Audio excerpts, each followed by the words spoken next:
Hey everybody, and welcome to Everyday Hope, where we give you guys some inspiration, a short sermon every single day, usually at 5 o'clock. I'm sorry I was late, you guys, that's on me.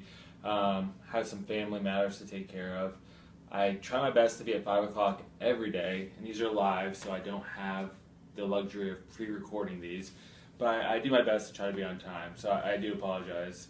But today we're actually going to talk about discipline in children, and it's a really difficult thing with parents, and it's something I don't see as much of these days especially. So it's something we want to talk about because it is one of those tough subjects where there is a lot of gray matter of can you be your kid's friend, how much love, can you show them how much discipline, can you show them how hard can you be on them, and it's just a really tough subject, and we want to shed some biblical insight on for you guys.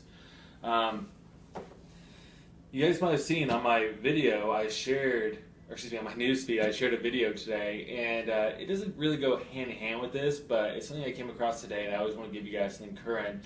And it was a kid in high school who had been picked on for the way he dressed and his style. So a kid took it upon himself and didn't like the way the kid was being treated and bought him with his own money a pair of Jordans. Now, I'm not into that kind of fashion stuff, but from what my brothers tell me, those are pretty expensive shoes. So I thought it was really cool for the kid to go and show the kid that he can be cool, that he is accepted by them no matter what, and to not let him continue to be bullied and take a stand. And I can guarantee that kid was raised correctly and with discipline. So just thought it was a really cool and inspirational video, and I'll post it in the comments after the video to show you guys as well. Yeah, you can definitely tell his heart is in the right place. Yeah, and $100 shoes. I mean, $100 is a lot to a kid in high school. I can't remember when I had $100 in high school. I mean, it'd have to be a birthday or something like that, Yeah. But let's take a look at the Bible and see what it says about discipline. And the first place we're going to look is in the Old Testament, in the book of Proverbs, and that's chapter 23. And we're going to start here in verse 13. Do not withhold discipline from a child. If you punish him with the rod, he will not die. Punish him with the rod and save his soul from death. My son, if your heart is wise, then my heart will be glad. So, sorry guys, pop up my phone. So it's basically saying, disciplining your kid it's not gonna kill him. It's not gonna kill him to be disciplined strictly or harshly when they do wrong. And in fact, what you're doing isn't even harsh, but it's saving them and saving their soul. One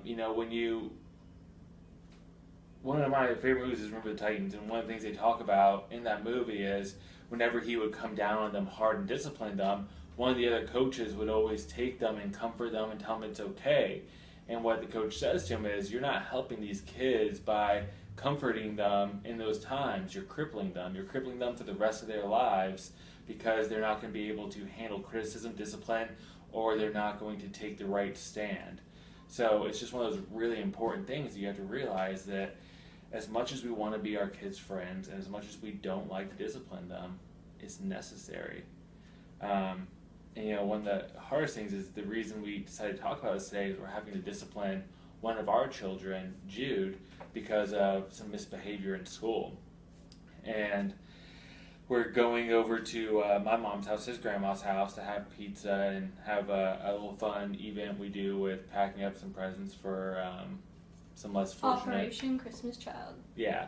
So he's going to miss out on that, and it breaks my heart for him to miss out on anything. It breaks my heart that he can't be there with the family to have fun. But as much as it breaks my heart and as much as I want him there, I have to be a strong figure in his life. I can't be his friend all the time. I have to also be his parent. I have to raise him in the right way and teach him that, unfortunately, there are consequences for your actions. The Bible teaches us that constantly. It teaches us of repentance, and even though he knows he's forgiven, he still has to live out his consequence. Right, and it makes it hard though too, because we make these plans for them to do these things to help teach them. Like for Operation Christmas Child, to teach them to be giving and to the less fortunate, and to teach when they can. And so he's gonna, we set up these plans for the children to help them out, and then when we have to discipline, so it's kind of hard because then they're gonna miss out on that learning experience, but at the same time they are still learning. Mm-hmm. So, and to me, like, discipline is another sign of love. Just like God disciplines us when we sin against Him. Exactly, and you see that especially a lot in the Old Testament, with the Hebrews as they were released from Egypt and they spent 40 years wandering in the desert, and they kept disobeying God, so God had to be very strict in His punishment and His discipline with them so that they would turn to Him. Right. So you definitely see that the way God treats us with discipline, you see how to be a good father through His example in the Bible. Yeah. And that doesn't mean that we're saying like discipline really harsh all the time, like whatever. You don't need to run a boot camp. Yeah, you just have to be consistent. I think is what we've learned. With having 5 children, we have to be consistent, or else they're not going to learn. They're going to say like, "Well, she got away with it. I can get away with it." Definitely, you gotta follow through on your punishments. If you say you're gonna be grounded for a week, you gotta ground for a week. You can't be letting them off early. You can't let them off easy. You can't make exceptions when it's not convenient for you. Just like today, as much as Alyssa wants to come, she's gonna have to stay home with Jude so that he lives out his punishment. And it's not like she wants to miss out either, but it's just what you have to do as a parent. You have to do what's in the best interest of the children. They're your responsibility, and it's your responsibility to lead them responsibly and to lead them spiritually, right, as well.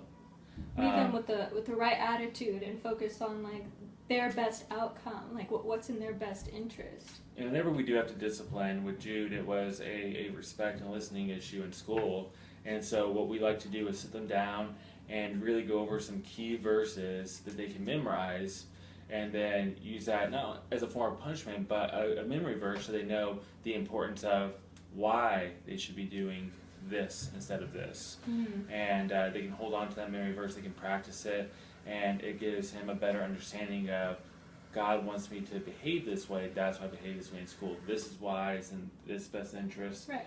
And it's not all about punishment. You really want them to understand why they are in trouble. Mm-hmm. Keeping God at the center of it still, too, even with discipline. What else does the Bible say? Well, in the New Testament, the book of Hebrews, chapter 12, verse 11, it says, "No discipline seems pleasant at the time, but painful. Later on, however, it produces a harvest of righteousness and peace for those who have been trained by it." So though discipline is harsh at times, it's painful for the parent to do it, it's painful for the child because, you see the tears in their eyes, you see how bad they feel, you want to let them off, but, making them live out that discipline like we talked about, it benefits them so much greater in the future versus letting them off, like we talked about, will cripple their future. Right. It's the most selfless, compassionate thing you can do for them and set them up for happiness in the future, set their soul on the right path, and to live fruitful under God's word. I even had a friend talk to me, and they said, and it's, I want to make sure I phrase it correctly because I don't want it to sound bad, but this man is a single parent, and his kid is 9 years old now, and he was very honest in saying, "I'm not happy with the way my son is turning out." Well, he also has no rules with his son. He's an only child, so he always gets what he wants for dinner. He gets things his way. He gets gifts bought for him constantly, and whenever he gets gifts bought for him, his first question is always, "How much did it cost? What's it worth?" And he likes to brag about his expensive gifts, and he brags to all the other kids, and he kind of bullies over them. And the father's upset by this, but he can't live out any discipline with his son. He doesn't have a strong foot. He gives in constantly and lets his son run the household. That's a problem. Mm-hmm. And, it definitely takes a very strong person to admit that I'm not happy with where my kid is at spiritually, mentally. I'm not happy with the way they're turning out. That's a hard thing to say. Nobody wants to say that about their kid. But to be able to see that there is a problem is the first step. And you have to make sure that your kids aren't running your household. I understand there's karate, there's football practice, they have this school event and this going on, but you have to make sure that the kids know that the world doesn't revolve around them. It's not all about them. The things they get to do are a privilege, and they have to be treated as such. One thing I really like that schools enforce is a grade point average, or the schools that do a grade point average on sports. It's just one of those things hand in hand with discipline that you have to earn what you have to some extent, and if you act out, those things may be taken away from you. Right. It's tough. So as much as I feel bad for my son, like I said, it's about that consistency. So that's what my encouragement to you guys as parents is, to make sure you guys have strong rules in your household and that the kids are aware of the rules. That's the first thing. Make sure that they know the rules of the house. Once they know the rules of the house, if they're broken, enforce immediately. No kid's going to understand being punished a week or two later or things like that. If you're going to punish them immediately. Make their punishment lived out as soon as possible, and stick to it and be consistent with it. If you punish one child for this crime, punish the next one just the same way. You can't have favorites either, because that's just going to cause, I won't want to phrase it correctly either, but it's going to cause the kids to have ill intent towards each other and towards you, and you don't want that either. Right. Yeah, I think and the more you important deal with that more than I do as a mom. Is having order. Especially with our family, having 5 children, we have to have order, or else it's just complete chaos. So it for a while, with the older 2, they especially know now, but with the 4-year-old, she's learning right now that the rules are in place because of her safety. It's not because we don't want them to have fun or anything like that. It's for their safety. And so once they, the older 2 got that in their heads, then they understand a lot better. And then also with punishing, though, too, is most of the time it has to do with what the act that they did. So, if with him, not respecting the teacher and everything, Josh read to him a verse from the Bible and explained, why Exactly, and I explained to him, when he's disruptive in class, it takes away from other kids' learning, and he doesn't want to hinder their ability to learn. And as much as he wants to be funny, make people laugh, there is a time and place for it. And when he's doing it in the manner he is, not only is he showing disrespect to the teacher, but he's taking away from their time to learn. Mm-hmm. So it's important that you explain in a way they can understand, and to their age level, and then and also disciplining in their age level. One thing we started new over the summer too is giving them options and letting them choose their punishment.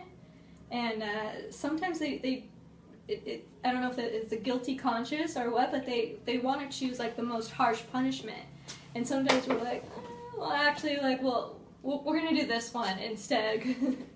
Yeah, we try to be fair with them, but we always want to give them options, because I understand that there are things they look forward to, and they are events they don't want to miss. For example, this weekend was this event at my mom's house, but tomorrow is Nikki's birthday party with her friends. And of course, we want all the kids there at the Children's Museum to enjoy that. So we gave you the option, which one would you rather attend? And we definitely want to be fair in our punishments, but again, it's about consistency. And even though we do give them options, sometimes there's not always an option. It definitely depends on what they did, what's going on, and not even. But it's interesting to see what they choose, and then the reason why they choose behind it.